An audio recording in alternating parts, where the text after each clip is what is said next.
Kung minsan ba, nagiging curious ka din kung bakit may mga taong mabilis nakukuha ang success nila at mabilis kumita ng malaki sa Royal?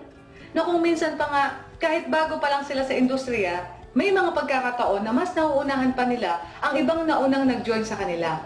Minsan, naitanong mo na ba sa sarili mo na, paano kaya nila yung ginagawa? At kung malalaman ko kaya yung mga ganong klaseng strategies, posible kayang maging isa rin ako sa mga taong pwedeng mapabilis kitain ang malalaking income at mapadaling makuha ang mga awards sa Royal kung aaralin ko at gagawin din ang katulad ng ginagawa nila?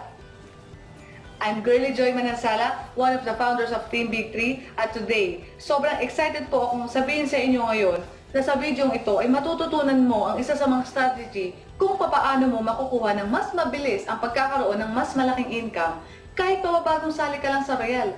At anong malay mo, dahil sa natutunan mo ito, ay isa ka na rin sa mga susunod na ma-award ng Royal gaya ng mga leaders natin sa team na ginawa ang ganitong strategies. Nakaka-excite, di ba? So, simulan na natin. May ipe-present po ako sa inyo. Ito po isa sa mga strategy ng team. I-check nyo lang po pag magustuhan po ninyo. Pagtulungan po natin. Kung hindi naman, okay lang. Ang importante, napakinggan po ninyo at ma-explain ko po sa inyo ng maayos. Kasi po, meron ako na po-member dati na hindi ko to ina-offer at na-present sa kanya. Siguro dahil namimili ako ng mga taong pe-presentan. Iniisip ko na baka hindi naman niya magustuhan ng ganitong strategy. Kaya naman hindi ko pinakita sa kanya. Ang nangyari sa bandang huli, syempre, nagalit po siya dahil sabi niya, meron palang ganitong kabilis na paraan ng pagyaman, ba't hindi ko man lang daw na-present sa kanya? Na siya ko rin namang ikinanghihinayang. Dahil sa ganito palang negosyo, hindi ka pala dapat namumili ng mga tao pwede mong ofera ng isang napakagandang strategy ng team. Kaya simula po noon, I make sure na ituturo at na-represent ko ang strategy na to sa lahat na nag-join sa team. Kaya naman po, gusto ko po mapakinggan ninyo. I-check nyo lang po, ituturo ko po dito kung paano ka mas kikita ng malaki at mas mapapabilis ang pagiging milyonaryo mo sa Royal. Ito po ang strategy na kahit nahuli ka, nag-join sa Royal, basta sinunod mo ang sinasabi ko, kayang-kaya mo maunahan ng mga taong nauna sa'yo. At masasabi mo na sa industriya na to, hindi lang talaga nasa itaas ang kumikita. Ngayon, handa ka na po ba? Simulan na natin agad. Okay, tanong ko lang po, may kilala ka po bang 16 na tao na kaya mong mapamember sa loob ng isang taon? Meron po, tama? Halimbawa na lang po, yung kapamilya po ninyo, yung kamag-anak ninyo, yung kapitbahay ninyo, yung kawork ninyo, yung ka-Facebook ninyo, kaklase niyo po ng elementary, high school at college. Basta 16 lang po na tao. Baka nga po isang buwan lang, kayang-kaya niyo na po agad yun. Sa Facebook na lang po, ang dami niyo pong friends, tama mali. Ngayon po, since member na po kayo, ganito po yan. This is you. Ilagay po natin yung 8 members sa left at yung 8 members sa right. Ibig sabihin, meron po kayong 8 pairs. Kaso po, tumama ng 5th cycle yung isang pair na equivalent sa 200 DRP or 600 cash at 1,000 GC. Kaya ibig sabihin, meron kang 7 pairs. 7 pairs times 2,1 is equal to 14,700 plus 200 DRP. And since ikaw po ang nakapagpa-member sa 16 na yan, sa inyo po mapupunta ang direct referral or product package rebates. Bali ganito po yan. 16 times 116 is equal to 25,760 plus 14,700 pesos is equal to 40,460 pesos plus 200 DRP. Pwede na po ba o pwedeng-pwede? Extra income lang naman po eh. Ang tanong lang po niyan, paano kung hindi lang 16 ang kakilala ninyo? Paano kung mas marami ka pang kakilala? Siyempre, mas malaki po ang pwede nyo kitain panigurado. Ngayon po, huwag niyo po munang isipin ang Royal. Ni minsan po ba, naisip niyo na din bang magnegosyo? Ano po kayang negosyo ang naiisip ninyo? Yung iba, baka pwedeng internet shop, canteen, RTW, food cart, parlor, water refilling station, spa, pharmacy, at marami pa pong iba. Yan po yung mga traditional business. Usually po kasi, sa mga traditional business, bakit ang iba talaga'y nalulugi? Dahil minsan, nagnenegosyo sila ng walang experience. Halimbawa na lang po, nagtayo ka ng parlor na hindi ka marunong maggupit. Paano kung yung mga empleyado mo hindi pumasok ng araw na yon? Ibig sabihin, wala kang income. Meron naman po, nagtayo ng restaurant na hindi marunong magluto. Paano kung hindi pumasok ang tagaluto? Ibig sabihin, wala ka pa rin income. Kailangan mong i-consider din ang mga overhead cost, kuryente, tubig, rentals. Minsan, Kukuha ka ng tagabantay. Minsan nga lang, bantay sa lakay. Lalo na pag pera ng pinag-uusapan. Minsan nalulugi din dahil sa competition. Katulad halimbawa po ng kaibigan ko may butika. Kaso ilang buwan lang, tumabi na ang Manson drug. At ilang months lang, tumabi na rin ang Mercury drug. Kaya sabi niya, ang butika niya ay butiki na lang. Minsan, hindi rin po natin may iwasan ng kalamidad. Yung kaibigan ko po kasi, meron siyang internet shop. Binaha po. Di wala na po siyang negosyo dahil nasira na po yung mga computers niya. Meron din po akong kaibigan, may grocery sila. Kaso po nasunugan po sila. Wala na po siyang business. Meron pa rin po pala. Uling na lang. Okay? Minsan sa mga traditional business, minsan superman ka lang dyan. Hindi ikaw lahat magintindi. Ikaw magbubukas. Ikaw mag-inventory. Sobrang dali ang oras mo. Sobrang nakaka-stress. Tama po ba? At kadalasan nga po ay nalulugi dahil sa utang. Kadalasan sa traditional business, matagal bumalik ang puhunan. Minsan 3 to 4 years pang inaabot. Minsan nga lang, hindi na umaabot dahil nalulugi na po. Tama po ba? Magkano po kaya ang puhunan sa traditional business? Malaki po, tama? At sa paanong paraan niyo po kaya kukuhanin ang puhunan na yon? Yung iba po, may savings. Yung iba naman po, ilulong sa bangko. Sabi nga po, wala naman daw po masamang mangutang. Ang masama, yung hindi ka magbayad. Tama po ba? Okay, balik po tayo. Sabi nga nila, kung gusto mo kumita ng milyon, dapat ang puhunan mo milyon. Halimbawa na lang ang Jollibee, 25 million ang franchise fee. At after 10 years pa, bago bumalik ang puhunan mo o tinatawag na ROI or Return of Investment. Ang tagal po, tama? Ito po, tanong ko po sa inyo. Ang 1.5 million puhunan sa negosyo para kumita ng milyon, malaki o maliit? I guess maliit lang po yan, tama po ba? Halimbawa po ang spa. Di ba po 1.5 million ang mahigit ang puhunan dyan? May kakilala po kasi ako may spa. Ang kinikita niya per month is 15 to 20,000 per month lang. Tapos after 4 to 5 years pa, ang balik ng puhunan niya, sobrang tagal bago mabawi ang puhunan. Tanong ko lang po sa inyo, ang 500,000 puhunan sa negosyo para kumita ng milyon, malaki o maliit? Maliit. Tama po ba? Ano bang negosyo ang pwede sa 500,000? Internet shop. May kaibigan po ako, meron po siya internet shop. Kaso, ang kita daw po niya monthly, umaabot lang ng 15 to 20,000. Halimbawa na lang din po, ang mga food cart, nasa 300,000 ang puhunan niyan. Tapos 10 to 15 lang ang kita nila monthly. Tapos 3 to 4 years din ang balik ng puhunan nila. Minsan nga po, hindi na bumabalik dahil nalulugi. Ngayon, kung ang puhunan niyo po dyan, ilalagay niyo sa Royal, papakitaan ko po kayo ng negosyo na smart business. Na hindi mo kailangan na experience kasi napag-aaralan naman siya.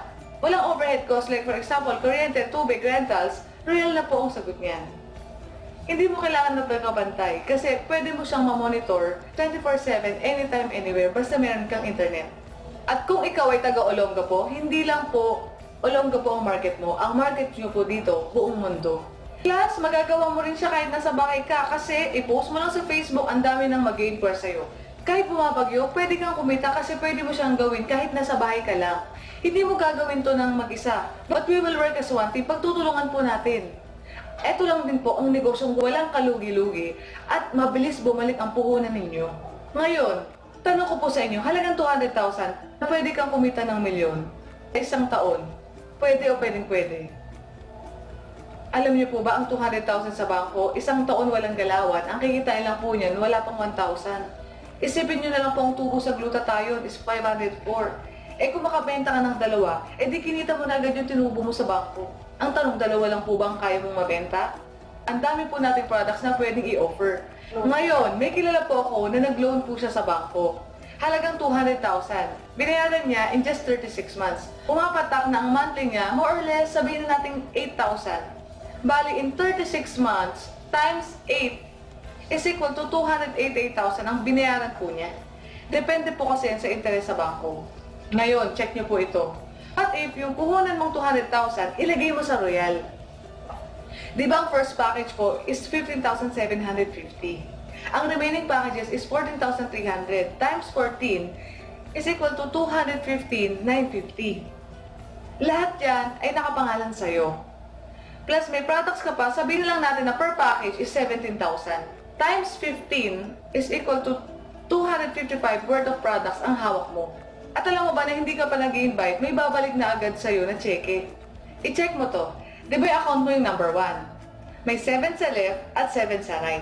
Since tinamaan nyo ng isang pair ng 5th cycle, kaya 6 pairs na lang times 2-1 is equal to 12,600 plus 200 DRP.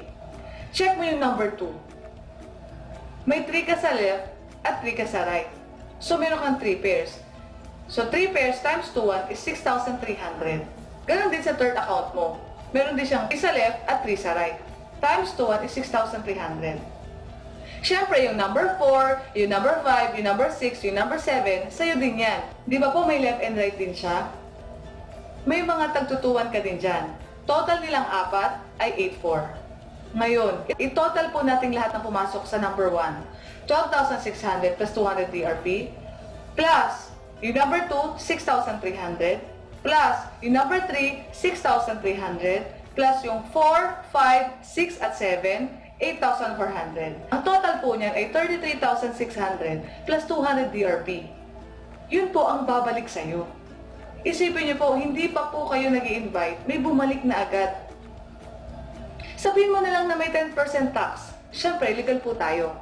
Ngayon, computin po natin. Ang bumalik agad sa inyo is 255 worth of products plus 33,600 pesos. Ang total po niya ay 288,600 pesos. Magkano po ba ulit ang need nyong bayaran after 3 years? Di ba po 288,000? Ibig sabihin, hindi pa po kayo nag-i-invite, bayad nyo na po agad yung dapat yung bayaran after 3 years. Kaya yung 33,000 na cheque mo, yan yung pangbabayad mo sa monthly mo. Kung sakaling 8,000, bali good yan for 3 months. Hindi ka na mag-iisip kasi may pangbayad ka na. Kaya po yan, dapat itabi mo na yan. At syempre po ang mga tao, to see is to believe. Hahanapan ka ng resulta niyan. Good news, may mapapakita ka na sa kanila. Yan na nga po yung cheque nyo. Ngayon, paano kung mag-i-invite ka na? At ilalagay mo yung 16 na tao dun sa 15 accounts mo. Ganito po yan. Bali yung account number 1 nyo, nagkaroon po siya ng 8 sa left at 8 sa right. Pero may dalawa na 5th cycle. Lalabas, 6 na pairs lang. So 6 times 2-1 is 12,600 plus 400 DRP. Then, i-check mo po yung account number 2. May 4 sa left at 4 sa right. Pero, since sinamaan siya ng isang 5th cycle, lalabas 3 pairs times 2-1 is equal to 6,300 plus 200 DRP.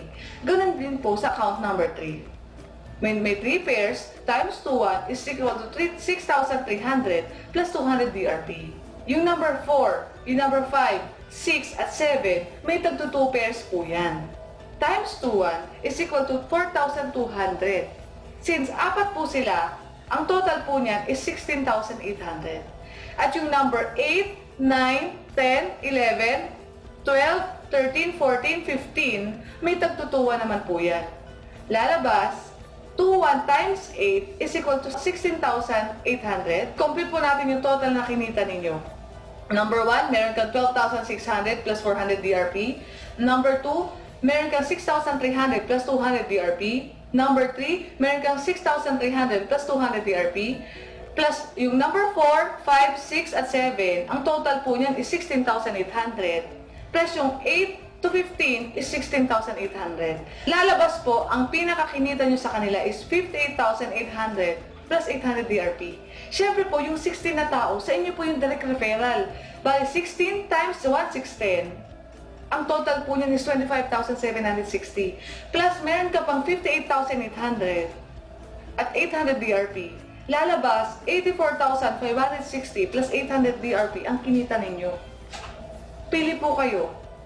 Same effort lang din po naman ang ginawa ninyo. Based sa 1 account, meron kang 40,460. Sa 15 accounts, meron kang 84,560. Kung papabiliin ko po kayo, ano ko po ang gusto ninyo? Yung 40,460 or 84,560? I guess ang pipiliin po ninyo yung mas malaki. Tama po ba? Kaya po pala ang Jollibee, 7-Eleven, McDonald's, BDO, nagpa-branch out. Kasi pag marami kang tindahan, mas malaki ang kita mo. Tanungin ko po kayo, pag po kayo may apartment, ano po bang mas malaking kita? Isang pintuan or 15 na pintuan? Siyempre po yung 15 na pintuan, tama po ba? Ganun din po sa Royal. Mas marami kang accounts, mas malaki ang kikitain mo. Ngayon, balik po tayo sa account number 1. What if yung 16 na tao na napamember mo, nag-invite lang po ng tagi-isa? Bale, nagkaroon po kayo ng 8 sa left at 8 sa right. Lalabas, 8 pairs. Since tumama ulit yung dalawa ng fifth cycle, lalabas kumita po kayo ng 6 pairs times 2, 1. Ang total po niyan is 12,600 pesos plus 400 DRP. Ngayon, balik po tayo sa 15 accounts ninyo. Tingnan nyo po ito. What if yung 60 na tao na napamember mo, nag-invite lang din ng tag-iisa? Magkano kikitain mo sa kanila? Wala po kayong ginagawa niyan ha. At sila lang po ang nag-invite. Kung i-estimate po natin, kumita po kayo ng almost 58,000 plus. Kung kayo po kaya ang papapiliin, ano po kayang gusto ninyo? 12,600 or 58,000? Di ba po yung 58,000? Ngayon, itong pinakamalupit po dyan, alam niyo naman po ang Pinoy gaya-gaya, tama mali. Pag alam nila na naka-15 ka, gagayahin ka din nila. What if yung 16 na tao na napamember mo, bumili rin sila ng 15 packages katulad mo? Magkano po kaya ang kikitain nyo dyan? I-estimate na lang po natin. 58,800 times 15 is equal to 882,000 plus 25,760 na direct referral.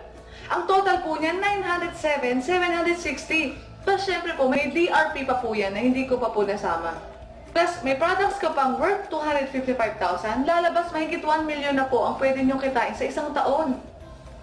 Eh paano kung one account ka lang? Tapos yung napamember mong 16, nag-15 din sila. Bali, ang 8 na tao mo ay nag-15. So, 8 times 15 is 120. Lalabas, may 120 pairs ka din sa kabila. Ang total po niyan, 120 pairs times 2, 1 is 252,000. Ano po ang gusto ninyo? 252,000 or 907,000 plus? Siyempre, yung 900,000 plus. Tama po ba? Ngayon, ipapakita ko po sa inyo kung paano nyo po mahihit ang inyong first million sa real. Pag first account ka, kailangan mong ibenta 480 sa left at 480 sa right na starter package. Ang total po niyan is 960. Milyonaryo ka na. Pag 3 accounts ka naman, ang kailangan mong ibenta, since 4 lines yan, kailangan mong ibenta is 120 sa left, 120 sa right, 120 sa left at 120 sa right. Ang total po niyan is 480. Milyonaryo ka na. Ngayon, pag 7 accounts, ang kailangan mo, 8 na tao na magpuproduce ng 40 packages each leg, and that is 320 packages, milyonaryo ka na. Itong pinakamalupit. Pag naka 15 accounts ka, hahanap ka lang ng 16 na tao. Take note, 16 na tao na mag-15 starter packages, and that is 240. Milyonaryo ka na. Kung tatanungin kita, anong pinakamadali sa'yo para maging milyonaryo? 960 packages, 480 packages, 320 packages, or 240? I guess yung 240, tama po ba? Pag 1 account ka kasi, hanggang times 1 ka lang. Pag 3 accounts ka naman, hanggang times 2. Pag 7 accounts ka, hanggang times 3. Etong pinakamalupit, pag naka 15 accounts ka, hanggang times 4. Minsan, hindi lang 2-1 ang kita mo, kundi 8-4. Paano po nangyari yun? Tingnan niyo po ito. Halimbawa, yung left mo nakapag-produce ng 100 packages. Dito naman sa side na to, nakapag-produce siya ng 50 packages. Dito naman, 25. Dito naman, 10.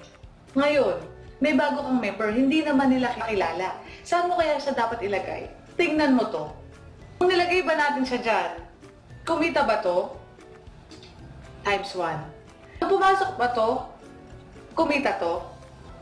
Times 2. Nung pumasok ba to, kumita ulit to? Times 3. Nung pumasok ba yan, kumita ba to? Yes, and that is times 4. Ibig sabihin, 2,1 times 4 is equal to 8,400 ang kinita mo sa isang araw. Pwede na po ba? Etong malupit. Paano kung 10 packages ang pinili niya nung araw na yun? Pwede na po ba ang 84,000? Pwede na. Choosy ka pa ba? Yung ibang tao nga po pupunta pa ng ibang bansa para kitain yan. Ikaw, isang araw mo lang yan sa real. Tingnan niyo po ang advantage ng 15. 4 na beses nyo po siyang pinakinabangan. Kaysa pag isang account ka lang, isang beses mo lang siyang papakinabangan. Kaya mas maganda talaga, maayos ang structure mo. Halimbawa, hindi nyo pa kaya ang 15. E di, mag-7 ka muna. At least, yung dulo muna ng left at dulo ng right ang papakitain mo. Halimbawa, sa left, ilagay mo si A and B. Dito naman sa kabila, si C and D. Kumikita po yan ng 2-1, parehas. At yung top nyo po, yung pinaka-account, head account ninyo, kumikita naman po siya ng 4-2. Bakit? Kasi may pumasok na dalawa sa left at dalawa sa right. Ngayon, kung hindi nyo pa rin po kaya ang 7, at least 4 ang kunin mo. Open for 15. Ang mangyari po niyan, tuhog, dulo-dulo muna. Lalagay niyo ng tao yung pinakadulo. Ilalagay niyo po si A at B. Yan po muna ang kikita ng tuwan. Ngayon, paikutin niyo na lang po hanggang makumpleto niyo po yung 15 packages. Kung hindi niyo pa rin po kaya ang 4, edi 3 muna. Kung hindi pa rin po, edi 2 muna. Kung hindi pa rin po, at least isa, makapag-umpisa na po kayo. Paikutin niyo po yung puhunan ninyo, mabilis lang naman po yan eh. Pero make sure, pag meron po kayo na pa-member, aayusin niyo po agad yung structure ninyo. Kailangan makapag-add ka ng 3 accounts bago po ninyo ipasok yung nag-member sa inyo. Kasi sayang naman po kung saan account ka lang. Kasi ganito po yan, pag halimbawa naglagay na po kayo sa left at right ninyo, at nilagay niyo po dyan si A and B, pag gusto niyo na po maglagay ng accounts, ilalagay niyo na siya sa ilalim ni A at sa ilalim ni B. Ibig sabihin, yung downline mo ngayon, naging downline ka. Kaya maganda talaga, maayos mo muna yung structure mo. Kasi anong gusto mong sabihin after 1 year? Sayang, buti na lang. Sayang, sana pala inayos ko yung structure ko. Sana milyonaryo ako agad. Buti na lang. Inayos ko agad ang structure ko. At least ngayon, milyonaryo na ako agad. Tandaan nyo po, long term nyo naman po itong papakinabangan. Malay mo, darating ang time, ikaw na din ang tapo ng Royal. Tiwala sa sarili, trabaho lang naman po ang katapat. Alam nyo po kasi sa Royal, 2 lang naman po ang problema nyo dito. Una, yung tao. Pangalawa, yung structure. Di ayusin mo na agad yung structure mo para tao na lang po problemahin mo. Makwento ko lang po sa inyo, si Apple siya po ngayon ang tapo ng Royal. Alam nyo po bakit? Kasi po inayos siya po agad ng structure niya. Naka-15 po siya. Ayan po. Kung makikita po ninyo, from 1 to 15, account niya po yan. At ito po ay ilan sa mga account niya na yan na po ang kinita.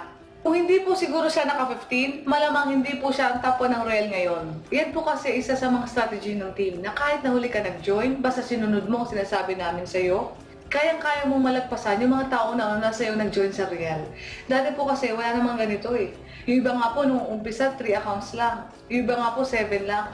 Kaya maganda talaga, umpisa pa lang, maayos mo na yung accounts mo agad. Ang nakaka-excite po niyan, mas pinaganda pa lalo ng Royal ang mga packages ngayon. Dati po, ang 15 packages umaabot ng 7 months bago mo maubos. Siyempre po, depende pa rin po yan sa tao. Pwede po kasi kayong kumuha ng mga taga-benta. Hatiin niyo na lang po sila sa tubo. Ang importante naman po, bumalik ang puhunan ninyo eh. Tama po ba? Halimbawa, 15 na tao na magagaling magbenta ang hanapin ninyo. Ngayon po kasi, ang kagandahan, ikaw nang pipili ng mga products na mabenta sa'yo. Di babalik agad yung nilabas mong puhunan. Ngayon, kung ikaw naman ngayon ay nasa ibang bansa, may suggestion ako sa'yo. Halimbawa, nasa ibang bansa ka. Yung 1 or 2 packages mo, iwan mo sa Pilipinas or iwan mo sa kapamilya mo o sa nag-invite sa'yo. Para kung may order sa'yo sa Pilipinas at may nag-inquire sa'yo sa Facebook, meron ka sa kanilang maipapadala. Meron kang mabibigay sa kanila. At yung matitirang packages, yan naman yung ipapadala sa'yo. Pag naka-15 na po kayo, lagi po kayo mag-account sa office at mag-set ng mga RVP. Para po pag nag-join na sila, ipe-present din sa kanila yung benefits ng 15 accounts. Pag nangyari po yun, wala pang 1 taon, may hit mo na agad ang Millionaires Club. Ibig sabihin, kumita ka na agad ng 1 milyon sa Royal. Ang kagandahan po niyan, ang account nyo sa Royal, napapamana. Lahat ng pinaghihirapan nyo, mapupunta sa pamilya nyo. Ang kailangan nyo lang naman po sa Royal, lakasan lang po yung loob ninyo. Kasi wala naman pong yumaman na mahina ang loob. Tama po ba? At malamang, hindi lang naman din po 16 ang kilala ninyo. Paano kung couple kayo? Nagagawin tong Royal? Di tag-8 kayo nakakilala. Ang bilis lang po nun. Siyempre, lahat na magkakakilala, dapat isang linya lang. Para magtutulungan sila, huwag niyo po silang paghiwa-hiwalayin. O basta isang leg, magkakakilala. Sabi nga, di ba, kung marami tayong kakilala, mas marami tayong hindi kakilala. Ako nga po, halos lahat ng napamember ko, Facebook lang. Once nakapag-join naman na po kayo sa Royal, may training po tayo na attraction marketing. Nag-FB ka na rin naman eh. Di dagdag mo na sila sa ginagawa mo, may income ka pa. Tama po ba? Ituturo namin sa iyo lahat kung paano mo gagawin ang Royal. Libre naman po lahat ng trainings. Ang tanong, libre ka ba para umattend? Or kung hindi ka naman makattend dahil nasa ibang bansa ka, marami po tayong mga video sa YouTube.